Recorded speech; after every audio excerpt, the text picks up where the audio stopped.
I started farming in 2002. I was coming from the communal land. And when I came, I found that the soil was overused.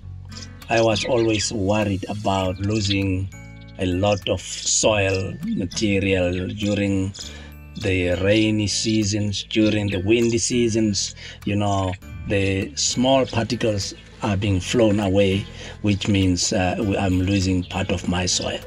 I heard about conservation farming, and then I realized that this can be the solution. I've known Elvis for quite a number of years now. He's on a farm that has marginal soil.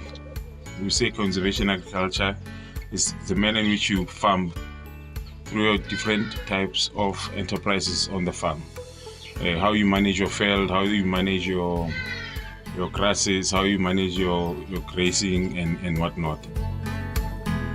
When I arrived here, the arable land was about 350 hectares. With the maize fields, there's about 30 hectares that I found that it was useless. They say it in Afrikaans as dooie grond. Now I've been working that soil that it must develop the vegetation that will be useful to my animals. Then with the arable land, from the 350 hectares, only about 200 hectares you would get something when you plant, but not that much. When I arrived here, I asked them, how many tons do they get from a hectare? They said 3.5. At the moment, I'm getting plus 5 tons in a hectare.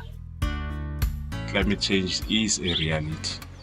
It is upon us to try and correct gradually. It's like when you put on weight, you cannot shed it in a week. It's impossible. So the reality of the matter is that we're going to do this gradually every year, get more farmers to do this until it is a way of life. I have realized that this conservation method, it helps on preserving, the moisture in the ground. Since this province is so dry, then that can help a lot, to preserve that little water that we get from the rain.